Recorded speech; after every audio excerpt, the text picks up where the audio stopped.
What's up, DJ fan? Welcome to our fifth episode of Start to Spin. My name is Diego, also known as DJ Pretty Boy, alongside my boy Shay. Now, unfortunately, Shay is not here today due to he had something going on. But we will see him next week. Now, as you know, him and I we started this journey to talk about DJ related content such as product reviews, tips and tricks, tell our stories, and hopefully you guys can learn something from us as well as you guys can give us some insight and we can learn something from you. Today, I had invited another DJ into the live. I don't know if he's gonna be able to jump in or not, but we're gonna go ahead and just talk about the different types of DJs that are out there, such as club DJs, the performance DJs, which basically like festival DJs, and us, which are the private and corporate event DJs. So if you're a new DJ here or you're a seasoned DJ, feel free to stay here because this is the spot to learn and to earn wisdom. And with that being said, let's go ahead and roll the intro.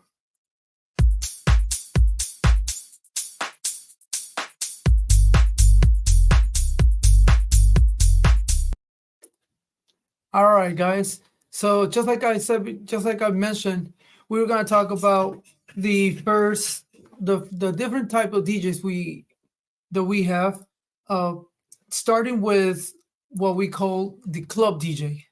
Now, as you know, the club DJ is typically it offers a more like it's in an intimate setting, so which allows to connect closely with the audience. So you have a like a huge crowd, people just walking in to a club, just getting in there, and just pretty much going to have a good time. And you as a club DJ, uh, your music, it's different. Oh, your the mindset of a club DJ is completely different than it is for a festival DJ or a private event DJ. Like for example, you're not gonna get 20 to 30, 40 requests a night. Uh, they go over there with the mentality of just drinking, having fun, and dancing to whatever music you play. Obviously, there are clubs for like different type of genres. So there's Latin clubs, there's like hip hop and R&B clubs, there's country clubs, and it all depends on the type of DJ that you want to be. Also, your sets as a club DJ are completely different than would be in as a as a private DJ or as a festival DJ. Your So for club DJs, you're usually there for like 3 to 4 hours, and then and it's also like at night. Between you're like between there from 10 to 2, sometimes 12 to 2, or 11 to 2, sometimes even 3 o'clock, depending on what time the bar or the club closes, which also gives you the opportunity of having a residential or the residency, what they call it, opportunity. Many DJs establish their residency in clubs, providing regular gigs for them and a chance to build a dedicated fan base. So the type of DJ, the club type of DJ, those are the ones that you do get, a fan base that you start posting on that. Oh yeah, I'm gonna be here this day, and then the people that already heard how you play and all of that will go to those. Wherever you go, they'll go there to party with you and everything like that. And also your the way you prepare your music is completely different because you're going there. Let's say it's a Latin night. You're going there to do a Latin dance, so it's all gonna be Hispanic music. There's not there's not a tailored playlist per se that you have to play from a from a couple or anything like that. You might get one or two or maybe even three requests throughout the night, but essentially it's not, it's not that bad. Now, when you were a festival DJ, that offers you the opportunity to perform in front of a massive crowd and expansive stages. So, the scale of the event, it amplifies the impact of the DJ performance. You need to have showmanship. And you work with like a huge production.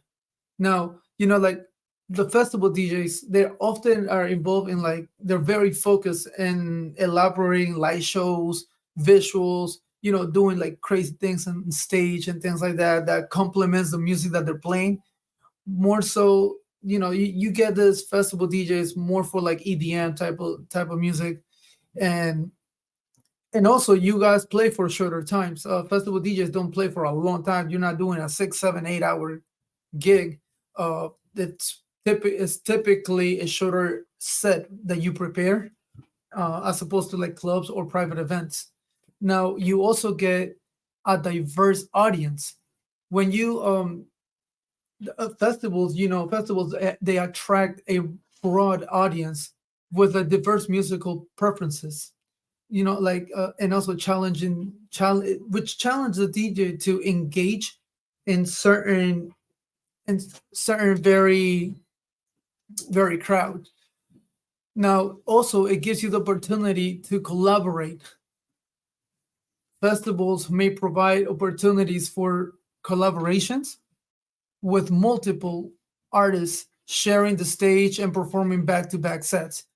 So that's a cool thing about the festival DJ.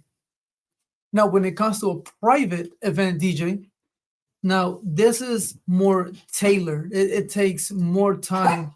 You need to make sure that there's a lot of thing in the back end, a lot of time spent with a couple or whoever you're taking care of, whoever's hiring you with regards to the event, because you need to be adaptable.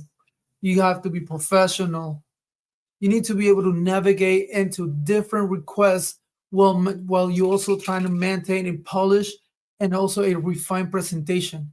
You need to make sure that your background and your ambient music it's on point for the type of event that you're doing.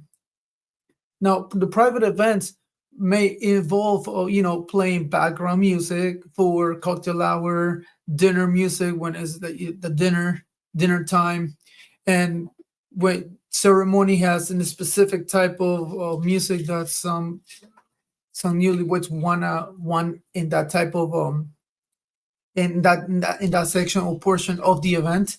Now, and then you can also get to work closely with planners and hosts to understand that desired atmosphere and also the mood that they're going for and looking for. Which majority of this stuff it's already spoke with the client prior to the event, but at the day of the event you can definitely have a conversation with the planner, the event planner, to make sure that both of you are on the same page once again, because you should have already previously spoke to her and have had a meeting with her with regards to having this plan. Now, also with the genres, with genres, it's very versatile. Private event DJs they need to be versatile in playing a wide range of music and also genres to accommodate, because we need to accommodate the difference of people or attendees that are there in the event. So it requires more work, at least to me. I believe that it does require a lot more work to be a private event DJ because it's more tailored to the event that you're doing, as opposed to a private DJ. I apologize. As opposed as to a festival DJ, which they have to. It's a lot of work. Don't get me wrong. I'm not knocking it down or anything like that. But I'm just saying, they prepared a set already with whatever music they want and or are trending at that time, or even they make their own beats or whatever, and they have it all prepared. And that's a completely different the complete different environment.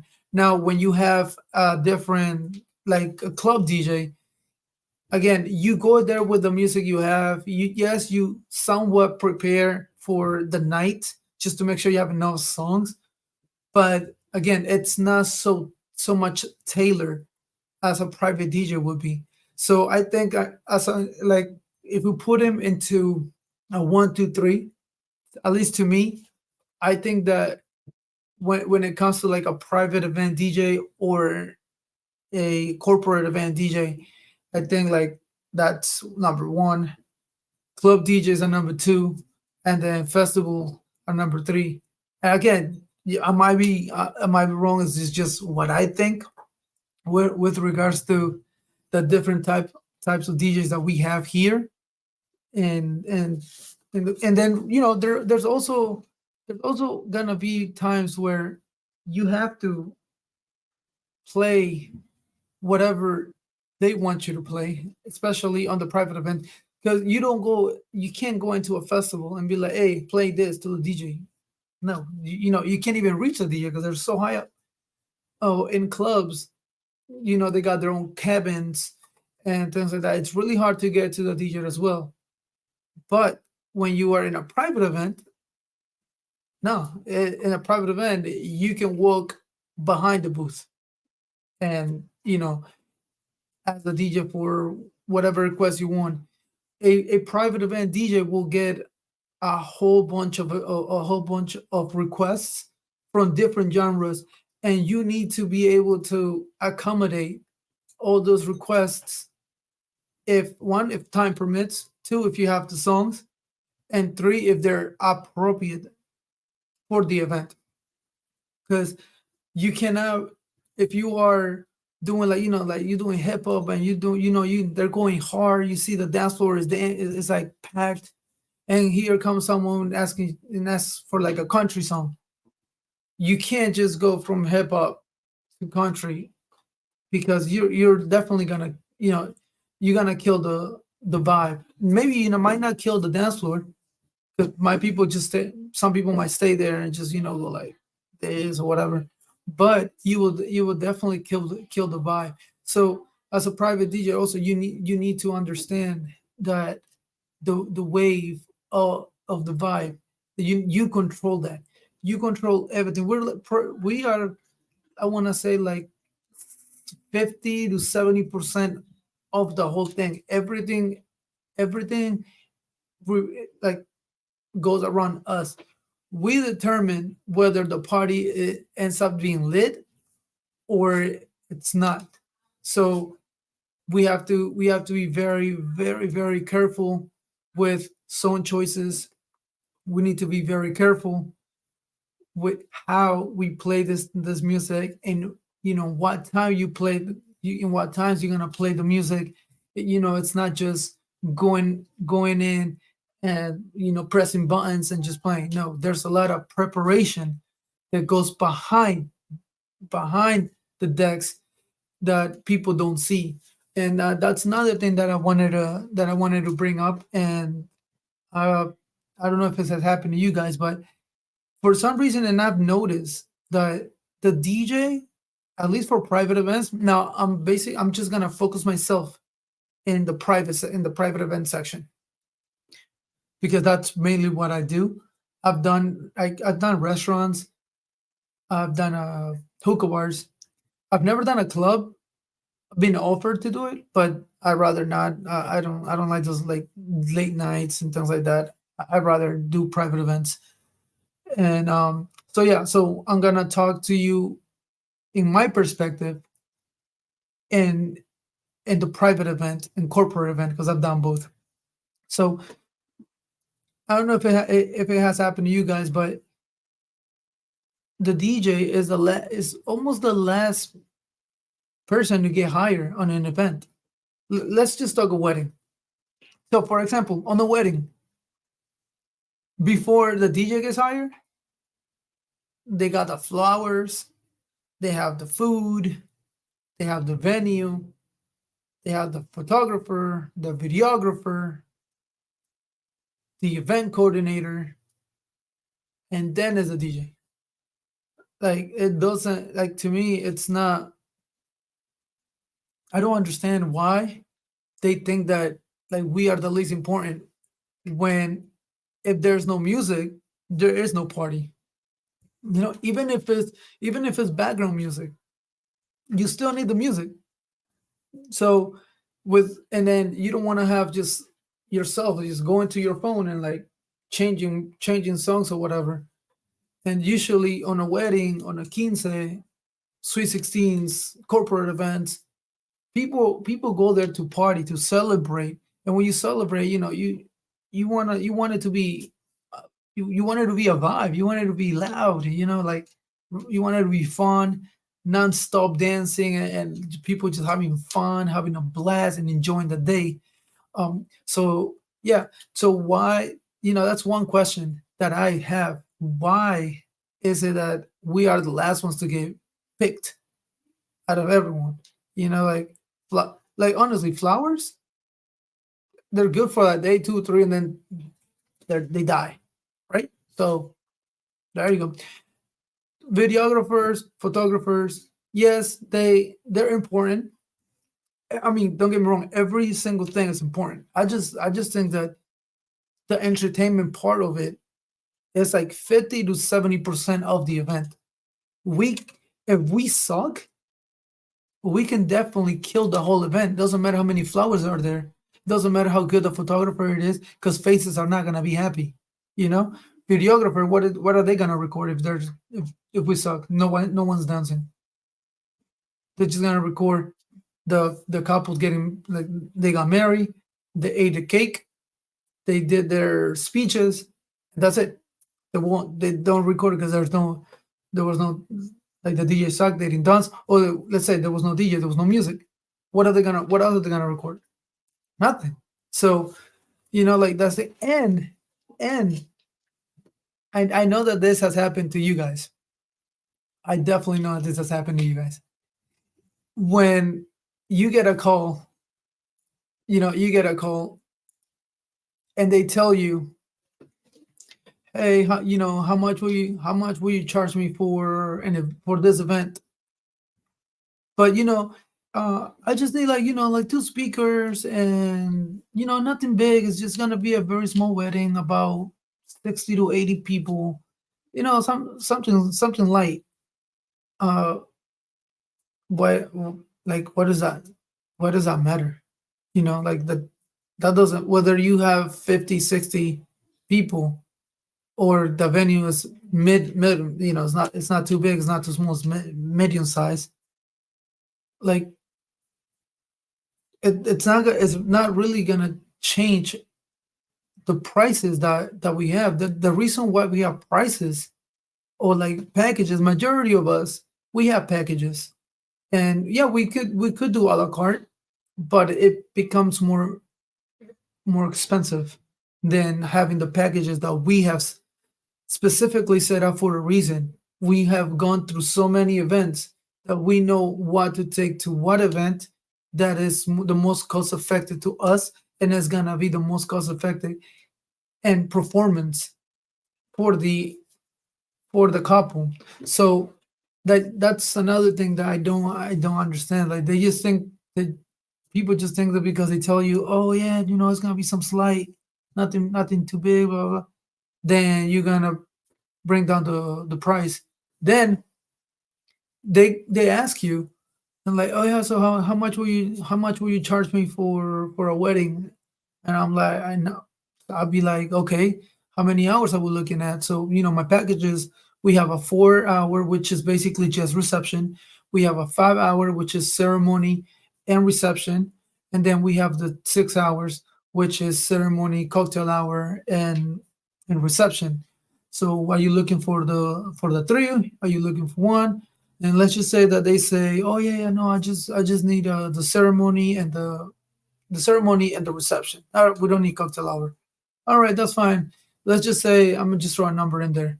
And the reason why I'm not saying my price right here is because everyone has a different price, and majority it depends on where you're situated. Like California, it's more expensive than it is here, and Texas is cheaper than it is here.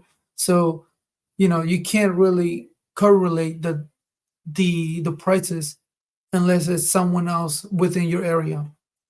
But let's just say that I say, okay, so you're looking to have ceremony and reception, right? No cocktail hour, and we're looking at 5 hours. So okay, so all right, so 1500 for that, and that's cheap.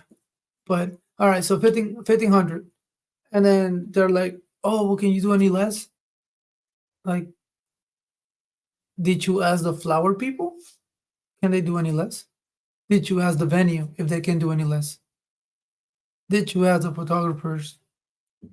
When you go to a club and you go to the bar and you ask for a shot that's $14 or $15, do you ask them to give it to you for less? No, you don't. So why try to negotiate with us when again we are one of the biggest part of your event? Sometimes this couples, and this has happened, they they inquiry for like three, four, five, even six different DJs, right? And I say, okay, I'll give it to you for 1500. Then somebody else 2000, and then the other person's like, I mean, I'll do it for 1000. And then they go to somebody else and they say, hey, look, I asked a couple DJs. One said 2000, one said 1500, the other one said 1000. How much you do it? How much would you do it for? Oh yeah, like I'll do it for $500 or $600. All right, let's go, man. Let's do it right now. Let's sign it. All right. So now you got a DJ that is $500 to $600, but can can they back up? Can they back up what we do? Can they really perform the way that we could have performed? Probably not. You know, I mean, I'm not taking it down. If your prices are $500, like that's you. Just know that if your price for a wedding it's $500 or $600, you're doing us, the whole DJ community, a wrong. Because just because you're cheap doesn't mean that you are like you're probably gonna stay busy, yes, because who would not want to go cheap? Who would not want to pay $500 for a wedding? Like, I don't know what that will bring you. I don't know if you're gonna come here with like two little like speaker from your house or something. I don't know, but it really intrigues me when I see, or when I hear that people's like, oh yeah, but he's doing it for less. I actually have one person that called me and told me, yo, how much will you charge me for a wedding? And I was like, what are you looking, what's your vibe? What are you looking for? Are you looking for reception, cocktail hour, and ceremony? And they say, yeah, yeah, I want it all. I want the dancing on the cloud and all of that, right? So I'm like, all right, all right, well, it's about a 6 hour event, blah, blah, blah, and all of that. So like, look, man, our packages, I'm gonna send you my packages. The one that you're looking for, it's about 2,500. So that's that's gonna be it. And then he was like, all right, you know what, I'm gonna let you know tomorrow. I'm like, okay. He calls me the next day and he said, hey, so I know you told me 2,500. But I just spoke to this other DJ, and he said that he'll do it, and he's offering me the same thing that you are. but he will do it for 1,500. Is there any way that you can, match his price? And I was like, no, I can't. I was like, you should go with him because my prices are what it is, and I can I could negotiate depending on how you bring it up. You know how you bring it up. Maybe asking, hey, like that maybe can you do anything less? Like we're really tight, we're really tight on a budget, and like this, that, whatever. And maybe I could, go down just a little bit. I'm not knocking down $1,000 just because somebody else says that they can do it for the same price. Or all right, I was like, yeah, you should go with them if that's the price. Is that the price that you want to pay, that you can pay, and you trust them to take over your event? Then go ahead, man. Like I just wish you good luck, and hopefully it's a great time. I'm not the type of person I'm like, no, why? You don't know, maybe he might suck. He might not be good. That's why he's cheap. No, they can figure that out themselves, and two, I I I am a firm believer that there's a bread for everyone. So if I don't take that gig, I know somebody else is gonna come and take. Somebody else is gonna come call me and hire me for their event. So when it comes to like the pricing and everything like that, we as DJs, we need to like stay as much as we can firm on our prices, because there's a reason why we have those prices. It's not like we just throwing numbers out there. We're actually, we have gone through a whole study. I don't know about you guys, but I've gone through a whole study of my equipment, and like all and everything that I had to do to get my prices to where they are now. And I'll possibly be raising my prices maybe next year. Not this year. I'm gonna keep it the same this year, but next year I probably will be raising my prices a little bit, because with more experience, it should come with better pay, better equipment as well. I have grown in my arsenal.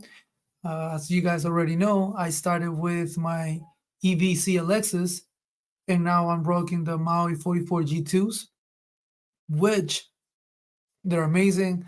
I love them. I'll probably do another review on them, because I know there's a lot. I did one already, but I want to do a more detailed one. So hopefully I'll do that in one of those coming days. I do have 3 events coming up in March, and actually, as a matter of fact, I have one coming up this Saturday. And well, I'm not gonna be using the Maui's for that one. We'll be using the CLXs. The reason why is because it's a small restaurant. It's their 5th-year anniversary, so we're gonna go ahead and celebrate it there. It's gonna be like presentations, like people singing and all of this stuff. So I'll probably record some of that so you guys can get some of that. But yeah, and overall, it's it's just the importance we as DJs need to push really hard to keep us on this on a certain level, and not go down on the price, because you're just doing the whole DJ a a wrong one, basically. There's no way that you could be charging for a wedding $500. Maybe if you're just starting, yes, that I understand you're trying to get some gigs under your belt. But if you really put in consideration all the work that you have to do for a wedding, it's it's beyond crazy to me that like $500. It's gonna be the price that you're gonna go for. Now I've seen also in like Bark and what's this is other website. Like this is like if you want a DJ for your wedding it's for like also like $500, $600. But I really doubt that it's maybe like $500 like to start, and then everything like you get two speakers and that's it, and then a DJ with a certain amount of playlist with a certain amount of hours, and then you need to add up, like extra things. You want lights, if you want this, you want that, you want this, you want that. That's complete. It's gonna get higher. I very, very doubt that it's gonna be $500 for a wedding. Like I said, and I don't want to sound repetitive, but there is so much work that we have to go the DJs go through, so much work that we have to go through behind the scenes, that like we need to make sure that we have every song they need, like the first dance, the procession, recession, uh, the cocktail hour. They want cocktail. We need to have the cocktail hour, which includes a separate setup because you need to have your own speaker. So if you're doing ceremonies on one side and one end, then you have cocktail hour here, and then you have reception here. Now you need one speaker here, and then your normal two speakers on your reception, and that's a lot. That's a lot of work. It's a lot of things to carry. Uh, it takes a toll. It really takes a toll, and I feel like people or clients just take that for granted. They think that we just go over there, we show up, and we press buttons, and it's not like that. No, I had a lot of friends that have come up to me and be like, "Yo, man, we really thought DJs just go put the computer on and like start pressing buttons and things like that." And like I see you, man, you doing like you like I know you touching these knobs and you do this and that. And I was like, yeah, man, if you are from the facade to the front, that's all you see. You only see a person right there behind the computer, probably just pressing buttons.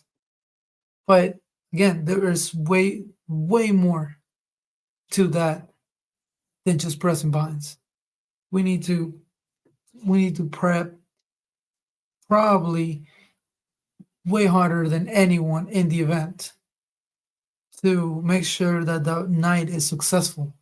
We need to have every single song that they requested, because as when you talk to the client, you ask, and I mean majority of us should ask for a must play, a must playlist, and they're gonna send you the must play. You need to make sure that you play those, you have those. Now, also, you're not gonna hopefully you tell them like with a minimum, let me get a must play about 20 to 30 songs, because I've seen 3 5 pages of like must plays if you don't specify, and we also don't you don't want to do that, because you kind of like if you get 100 songs, like you're kind of limited to your like to your 4 hours, because at least here in the East Coast or in Virginia, this is how a wedding runs. It's ceremony, then it's cocktail hour, then it's entrances, first dance, toast, dinner, and then the rest is for just the dancing. So 1 hour it's the ceremony. Well, it takes like 20 30 minutes, all right, and then they go to cocktail hour, and then in the 4 hours of reception, your first hour, like the entrance and the toast and all of that, plus the dinner time, that just takes like an hour and a half. So that means that you have 2 hours and a half for party. And if you get a mass playlist of 150 songs, they're gonna in their head is like he's gonna play all these songs. Well, then where is that creativity, and where does that lay that we have to read the room and play accordingly to what we think is best for the event, right? So when I talk to my clients, I do ask for maybe 20 to 30 must plays, and then I can go around that and base the whole night. Now, also, you might think that sometimes the clients might send you their must playlist, but majority of the songs are like whack. They're not good, and you see that like you playing two, three songs of their list and it's not working. Immediately, you gotta get out. You gotta get out of that and do what you know is gonna work. Because at the end of the day, they will only care that that they have fun, that they enjoyed it. They don't care what if it was what playlist you play from, if it was like the couples playlist or if it was your playlist. The guests don't care. They just want to party. They want to have fun. They want to enjoy. Now the couples, on the other hand, some might get a little upset that you didn't play all of their mass plays, but I'm pretty sure they'll be happy that everyone else enjoyed it and that they are getting compliments saying that yo, it was a great night, great, you hired a good DJ and blah blah. Or they come up to you and tell you, hey man, what you're doing is great. I actually had an instance that this happened. I had this event. It was another wedding, and the girl sent me a playlist, a must play, and I was like, okay, man, that's cool. It was about, I want to say like 25, I think 25, 27 songs. And I was like, all right. So, and I told her, like, I might not play all of them, but I'm going to try to get through some of them. And, I'll do my thing. And then she was like, yeah, yeah, that's fine, man. We trust you. Because she saw me playing at another wedding and she liked the way we perform. So she came up and she was like, "Hey, I want you, I want you guys to DJ my party, my wedding." And I was like, "All right, cool." So I get to the event, like dinner and all of that happened, and then it comes to the party time. So I started with songs that I know that are gonna get people to dance, and then every 15 to 20 minutes, boom, I'll throw like one or two of her songs, and every time I would do that, I saw that like the crowd slowly was like deteriorating. And I was like, huh, okay. So then boom, I went back to what I was doing. Couple songs, another 20 minutes. Boom, I put like two or three more of her songs. And it just wasn't working. Like it was not connecting with the crowd. So at that point I was like, I'm not doing this no more. So I went back to my stuff, got the people back, having they were having fun and everything. And at the end of the day, the the customer, the bride, she came up to me and she was like, "Oh my God, thank you so much, man! You guys killed it. I noticed that every time you play my music, they didn't like it, and it's fine. I'm so glad that you took over it and noticed, and like you kind of saved it. I know that some of my music, my tasting is not as great as my guests like, but I'm just glad that you took over it and didn't go with my must play." And I was like, "Well, thank you," and I'm happy that this is the outcome. I told her, I was like, I thought that you were gonna come up to me like, "Hey, you never play my music or whatever," but I had to take action. The fact that the playlist wasn't working, so I had to go with what I know that's gonna work with the type of crowd that you have. And she was like, "No, man, you did amazing. You did wonderful." And I was like, "All right, man. Well, thank you." And she hooked it up, tipped and everything, and everybody was happy. And then we got a good review out of that one, and so and that's what it is. I think that's very important for us DJs, and that's something for beginners to learn. We need to learn, and I said we because I consider myself an intermediate, well, beginner, intermediate DJ. More so intermediate, but I started my humble beginnings as a DJ, so I still kind of feel myself in that I fit in both. But we need to get in. We need to understand the crowd. It's a very important. It's huge to be able to read the crowd. If you can't read the crowd, you're gonna have a really hard time, and that's why this is another thing, and that's why I think that the IA, whatever thing that is popping up now, that they're saying is gonna take the DJ's job and thing. I doubt. I don't think that that's gonna happen. There's no IA. There's no computer that can read a crowd. It's live. The crowds are right in front of you. I don't think that's possible. At least not now. I don't know, in 10 years, maybe 10, 20 years, maybe. But as of right now, we got we got our craft secure for a couple of years. So yeah, and that's, again, that's very very important. Learning how to read the crowd. Every single moment that you have in the event, and this starts from the ceremony, because you have to be watching people, watch people's reactions to just beats of the songs, people singing along.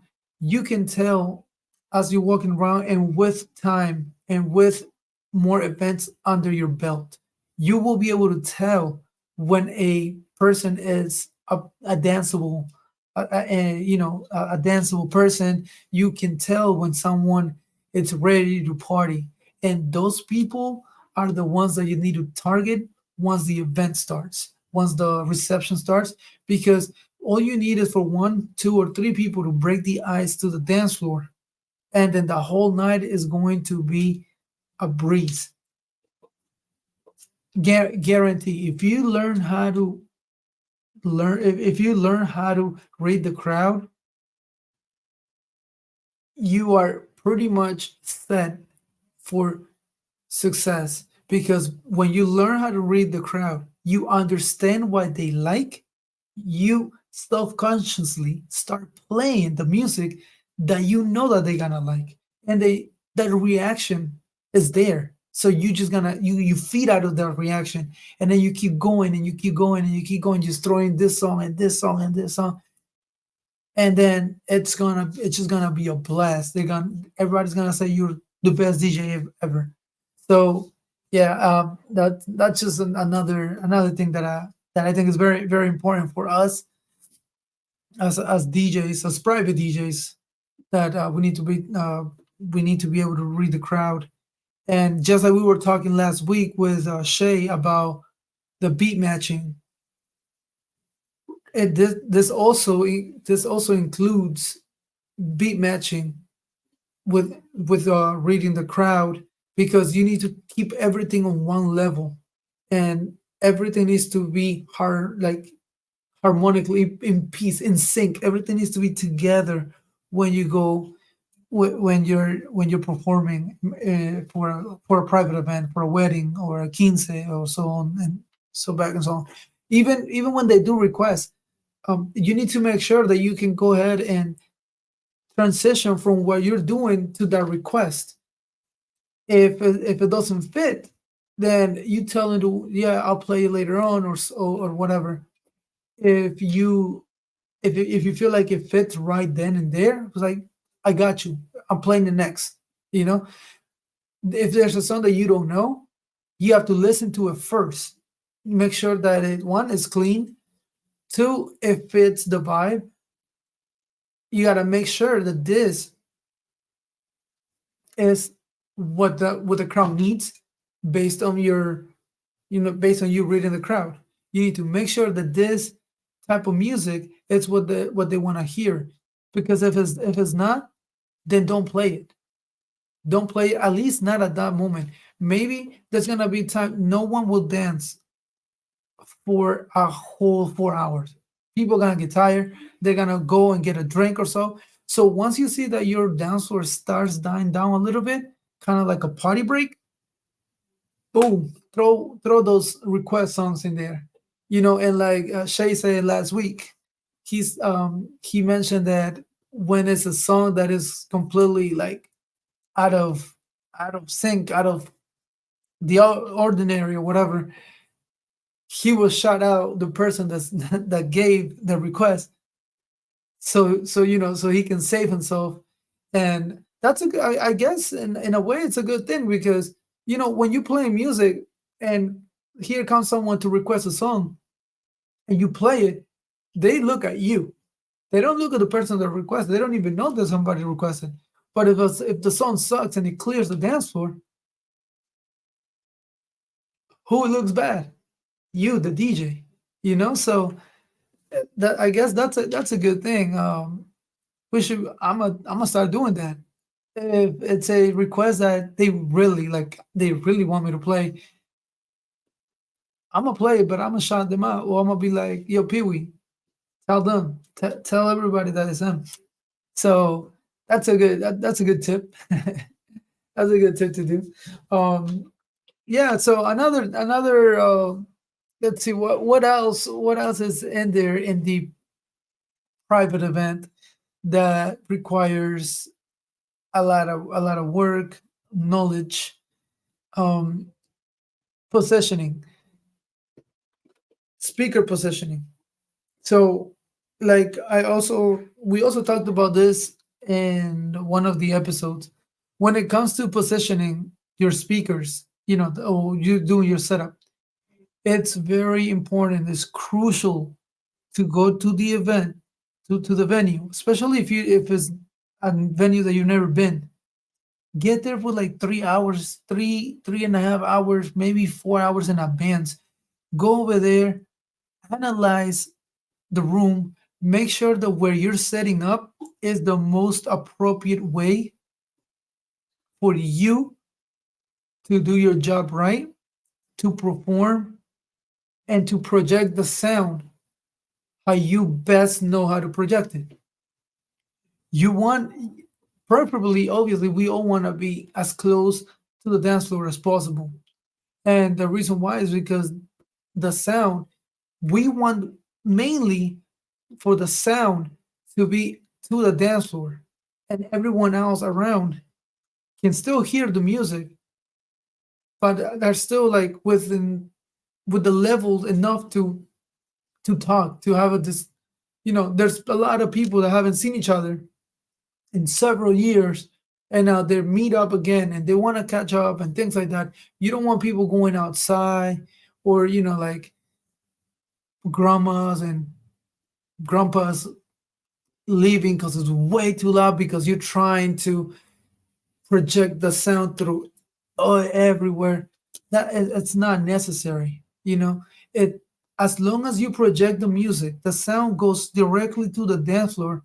It can be as loud as you want in there, but as long as the outside of the dance floor, it still loud, still should be loud, but not to the point that you have to be yelling.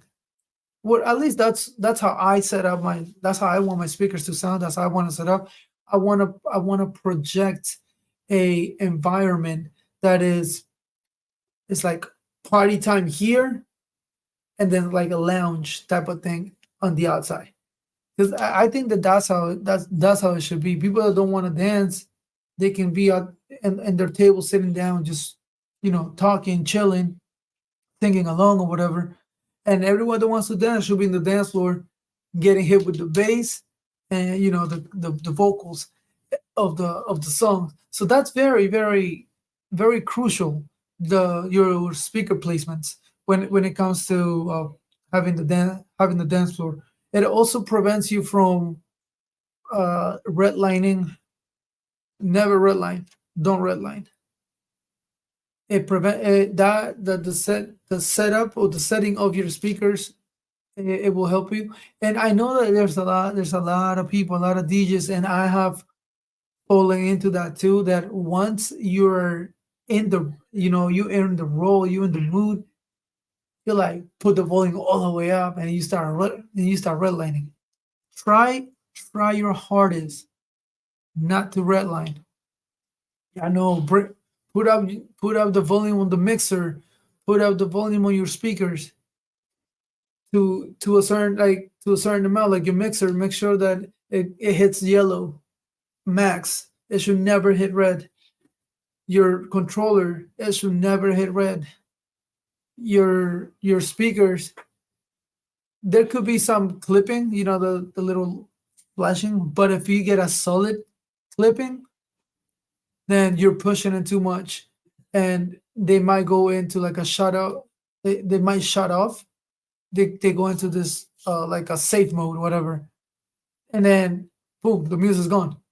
So that you definitely wanna avoid that. We don't want silence. We do not want awkward silence on an event, especially if it's the party and then it goes off.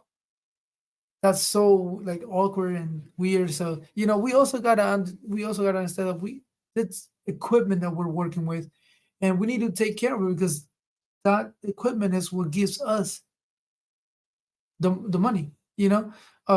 Besides our work, but we use the equipment to pay our bills. So if you're just redlining and being careless with the sound, one, there's it's gonna be a lot of squeaking and projecting out. You can blow out your Twitter. You can blow out your highs. You can blow up the sub. So you gotta be very very careful with the sound, how you set up your speakers, where you set up your speakers. Uh, Make sure that every time when you go, you're done setting up everything. Play a song that you know has highs, lows, and has bass. Play a couple of songs and go around the venue. Sit in the front, sit in the side, sit in the back, sit in the like act as you are a guest, and just sit in a table on one side, sit on the table on the other side, in a table in the back, sit on the table right in front of the speaker, and see how it sounds, and then you make your determinations as to what the best volume is to have for this time or for this event. Again, every event is going to be different, and also it depends on the type of acoustics that the venue has. It's different to play for a venue that's made out of bricks than to play a venue or a barn that's made out of wood, because the the sound is different. There's gonna be feedback. If there's a huge empty space as opposed to like tables and people, there's gonna be a different sound. There's gonna be a lot of bounce back. So all these things that you gotta take in consider all these things that you gotta take in consideration when you are testing equipment, making sure that your mics are 100%. Make sure you scan your mics. Like I said in my thing, I've never had to scan mine. Luckily, mine always worked.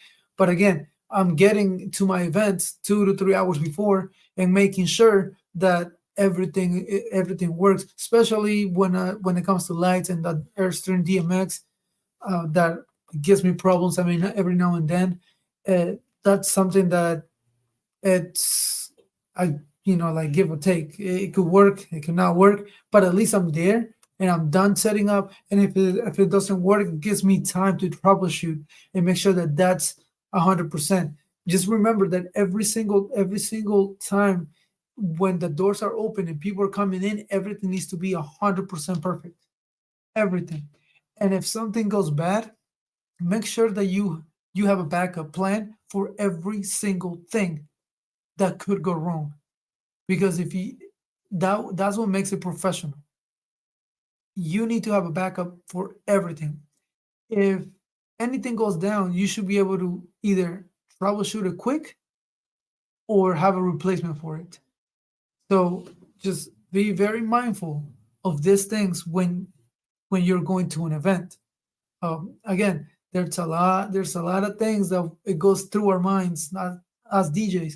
There's a lot of things that go through our minds to make sure that that day comes out flawless, that is successful, and that we give the best performance to the crowd and to your newlyweds, because they only get married once. Hopefully, they only get married once. This only happens once, so you only get one chance to get it right. So we have to be prepared 100, 200, 300% prepare when we do this type of events and take it seriously. So with that being said, unfortunately, the Reflex wasn't able to come into the show, but hopefully everything that we talked about today makes sense to you. If it didn't make sense, or if you have any questions, make sure you leave us in the comment down below, and we'll go ahead and answer it. Shay will be back next week, just like as normal. And yeah, so yeah, I mean, besides that, I ain't got much to say. We'll probably cut it 5 minutes short today. But yeah, I want to guys, I want to thank you very much for what for watching this, and just keep showing love, supporting us. And we're probably I'll look into inviting another DJ for next week. Maybe this happens. If you want to be part of the live with Shay and myself, send me a message on Instagram or Facebook, and or you can email me. Just put in down in the comments that you want to be in the live, and then we'll get you in. We are more than willing, and we want other DJs to come up here and tell us about their stories, their experiences, their tricks, their tips. We all learning. You are never gonna finish learning. If you think you've done learning, then this is this is not for you. This job, and just like any other job, you never done learning. You're always gonna learn something new. There's things that you do different than I do. There's things that Shay does different than you do or than I do. But at the end of the day, as long as we do our best, our 120, 150% for the event, and it's beautiful and it comes successful and it's nice, and it's like the best that it can be, that's all that matters. That's all that matters. So yeah, again, just let me know, guys, if you guys want to be in the live show next week. We'll be more than happy to have you in so we can talk about our DJ content. Maybe have you, I don't know, just like there. Honestly, there is no. We don't have any prompter here. There's no, like, we don't have like a base or something like that. We just link up and like, hey, let's talk about this and this, and then that's how we make it happen. So it's nothing out of the ordinary. We want you, if you want to come in, we want you to feel like home, like we're just talking to like friends, and that's basically what we are. We all a big family.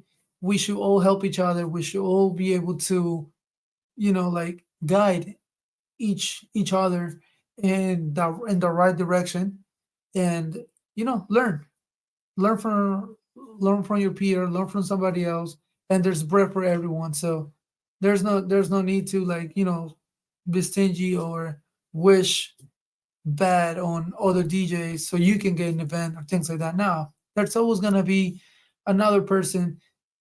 There's so many people in this world. There's so many people in your area that are getting married, that are having a birthday party, that's having a graduation party, a quinceañera, or things like that. You're always gonna have people inquiring and requesting your services. So just make sure that you keep a positive mind. Make sure that you work hard. You know, practice, practice, and take all the events that you can. Whatever event comes your way, just take it and use it as a learning experience. And once you feel comfortable, then you can take big gigs like weddings and things like that. Again, it only takes one person to believe in you in a wedding. Once you do one, it just keeps growing from there. So yeah, again, keep practicing, guys. Again, much love. Thank you very much for watching the video. I know it's just me today, and hopefully it was fun. But with that being said, guys, you have a good one, and I'll see you in the next one. Peace.